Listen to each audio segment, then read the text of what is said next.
Vivek travel ബ്ലോഗിന്റെ പുതിയൊരു വീഡിയോയിലേക്ക് എല്ലാവർക്കും സ്വാഗതം. ഇന്ന് നമ്മൾ മത്തി ഉപയോഗിച്ചിട്ടുള്ള ഒരു ഡിഷാണ് പരിചയപ്പെടുത്തുന്നത്.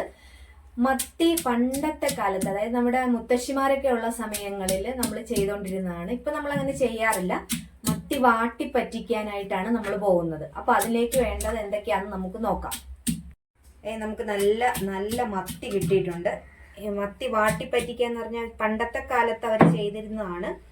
ഈ മത്തി നമ്മൾ ചെറുതായിട്ട് അരിയണം. അരിഞ്ഞിട്ട് നമ്മൾ സാധാരണ ചേർക്കുന്ന പോലുള്ള ഇഞ്ചിയും ഉള്ളിയും പച്ചമുളകും വെളുത്തുള്ളിയും എല്ലാം ചേർത്തിട്ടുള്ള ഒരു മുളക് ഇങ്ങനെ കീറിയിട്ടിട്ടുള്ള ഒരു കറിയാണ്. അപ്പം നമുക്കത് എങ്ങനെ ഉണ്ടാക്കുന്നത് നോക്കാം. ഇവിടെ ചട്ടി ചൂടായിട്ടുണ്ട്. നമുക്കതിലേക്ക് എണ്ണ ഒഴിച്ചിട്ട് കടുക് താളിച്ചെടുക്കാം.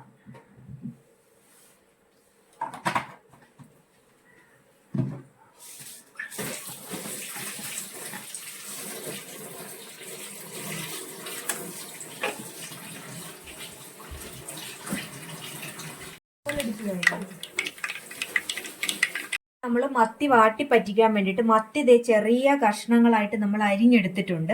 അതുപോലെ തന്നെ മുളക് നമ്മൾ നീളത്തിൽ കീറി അരി കളഞ്ഞെടുത്തിട്ടുണ്ട്. കൂടാതെ ഉള്ളിയും വെളുത്തുള്ളിയും ഇഞ്ചിയും എല്ലാം ചതച്ചെടുത്തിട്ടുണ്ട്. പച്ചമുളകും 4ആയിട്ട് കീറി എടുത്തിട്ടുണ്ട്. ഇത്ര സാധനങ്ങളാണ് നമുക്ക് വേണ്ടത്. ഇനി നമുക്ക് ഈ കടുക് താളിച്ച് അതിലോട്ട് നമുക്ക് ഈ ഉള്ളിയും ഇതെല്ലാം കൂടി ഇട്ട് കൊടുക്കാം.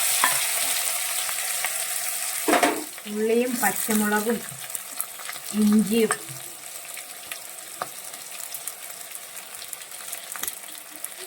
ഇട്ട് നന്നായിട്ട് യോജിപ്പിക്കാം.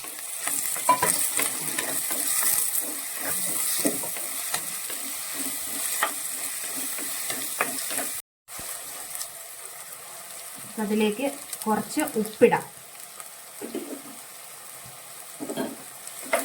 ഇതിനെ നന്നായിട്ടൊന്ന് വഴറ്റിയെടുക്കാം.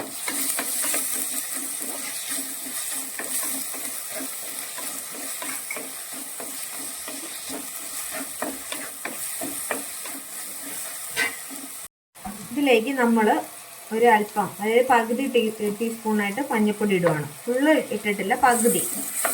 ഒരു കളറിന് വേണ്ടിയിട്ടാണ് നമ്മൾ ഇടുന്നത്. നന്നായിട്ട് വഴറ്റുക.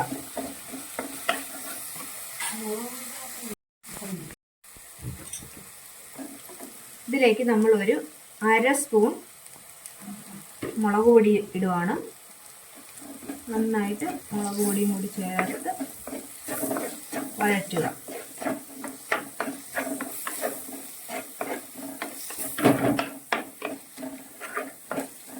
നമ്മൾ ഇതിലേക്ക് കീറി വെച്ചിരിക്കുന്ന മുളക് ഇടുവാണേ.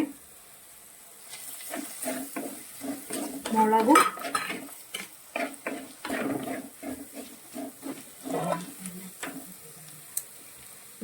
കറിവേപ്പിലയും ഇട്ട് കൊടുക്കുവാണ്.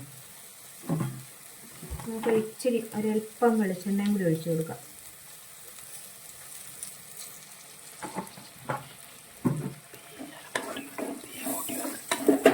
നമ്മൾ ചെറിയ തീയിലാണ് വേവിക്കുന്നത്.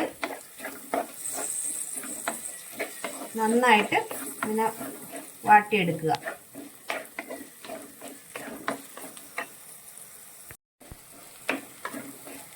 നമ്മുടെ ഈ ഉള്ളി ഇഞ്ചിയും വെളുത്തുള്ളിയും എല്ലാം ഒന്ന് വാടിയിട്ടുണ്ട്.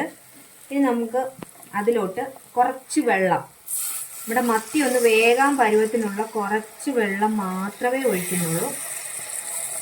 കുറച്ച് വെള്ളം ഒഴിച്ച് നമ്മളിത് ഒന്ന് യോജിപ്പിക്കുക. ഇതിൽ നമ്മൾ വേറെ എരിവൊന്നും ചേർക്കുന്നില്ല. ഇത് ലേശം മുളക് പൊടി ചേർത്തുള്ളെങ്കിലും നമ്മൾ പച്ചമുളകിനൊക്കെ നല്ല എരിവുണ്ട്. ഇത് കാണുമ്പോൾ എരിവില്ലാന്ന് തോന്നിയാലും നല്ല എരിവാണ്. നമുക്ക് ഇതിലേക്ക് പുളി ഇട്ട് കൊടുക്കാം. ഒരു 5 കഷ്ണം പുളി എടുത്തിട്ടുണ്ട്. ഇത് പുളിയുടെ ഉറ അനുസരിച്ച് ഇട്ടാൽ മതി. ചിലപ്പം 2 നല്ല ഉറയുള്ള പുളിയാണെങ്കിൽ ഒരു 3 കഷ്ണം ഇട്ടാൽ മതി. ഇവിടെ ഞങ്ങളുടെ വീട്ടിലുണ്ടായ പുളിയാണ്, അപ്പം ഇത്തിരി കുറവാണ്, അതുകൊണ്ടാണ് 5 എണ്ണം ഇട്ടത്. ഇത് നന്നായിട്ടൊന്ന് യോജിക്കട്ടെ. നമ്മുടെ ഇത് തിളച്ചിട്ടുണ്ട്. തിളച്ച് വരുമ്പോഴേക്കും നമുക്കിതിലേക്ക് മത്തി ഇട്ട് കൊടുക്കാം. ചെറിയ തീയിലാണ് ഇത് വേവിച്ചെടുക്കുന്നത്, കാരണം നമ്മൾ അധികം വെള്ളമൊന്നും ചേർക്കുന്നില്ല. ഇത് ചെറിയ തീയിൽ തന്നെ വെച്ച് വേവിച്ചെടുക്കണം. എന്നാലേ അതിന് അതിൻ്റേതായ ഒരു സ്വാദ് കിട്ടത്തുള്ളൂ. നമുക്കിത് ഇത് മത്തി നമുക്ക് യോജിപ്പിക്കാം.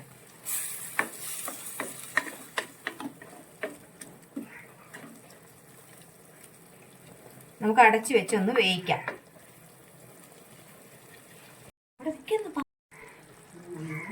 അപ്പം നമുക്ക് മത്തിയെല്ലാം നമ്മൾ സമാസമം വെച്ചിട്ടുണ്ട്. ഇനി നമുക്കിത് ചെറിയ തീയിൽ തന്നെ കുറച്ച് നേരം ഒന്ന് ഒരു 5 മിനിറ്റ് ഒന്ന് വേവിച്ചെടുക്കാം. അടച്ചു വെച്ച് വേവിക്കാം. നമ്മുടെ മീനിൻ്റെ പകുതി വേവായിട്ടുണ്ട്. നമ്മൾ വെള്ളം വളരെ കുറച്ചാണ് വെച്ചേക്കുന്നത്. എണ്ണയിലും ഈ ഉള്ളിയുടെ ഇതിലെല്ലാം കിടന്നാണ് ഇത് വേവുന്നത്. നല്ല പുളിയെല്ലാം നന്നായിട്ട് ഇറങ്ങിയിട്ടുണ്ട്.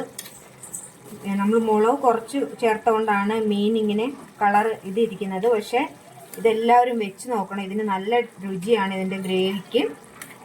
എണ്ണയിൽ കിടന്ന് വേകുന്നത് കൊണ്ട് ഈ ഉള്ളി, ഇഞ്ചിയും വെളുത്തുള്ളി എല്ലാം കൂടി എണ്ണയിൽ കിടന്ന് വേകുന്നത് കൊണ്ട് അതിനൊരു പ്രത്യേക സ്വാദുണ്ട്. ഇതിൻ്റെ ഈ ഉള്ളി തന്നെ കൂട്ടി നമുക്ക് ചോറുണ്ണാൻ പറ്റും. അപ്പം നിങ്ങൾ നന്നായിട്ടൊന്നും കൂടി ഒന്ന് പറ്റട്ടെ.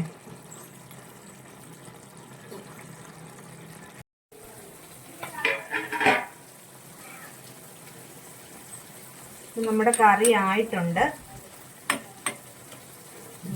നമ്മുടെ കറി പറ്റിയിട്ടുണ്ട്. നമുക്ക് അതൊന്ന് കാണിക്കാം.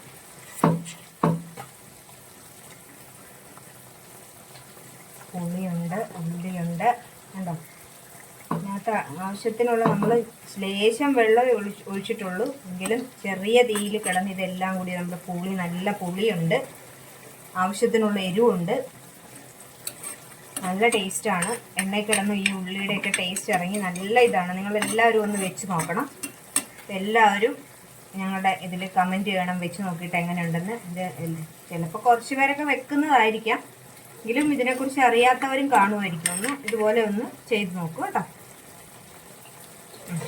ഞങ്ങളുടെ ചാനൽ ഇഷ്ടമായെങ്കിൽ ലൈക്ക് ചെയ്യണം, ഷെയർ ചെയ്യണം, സബ്സ്ക്രൈബ് ചെയ്യണം.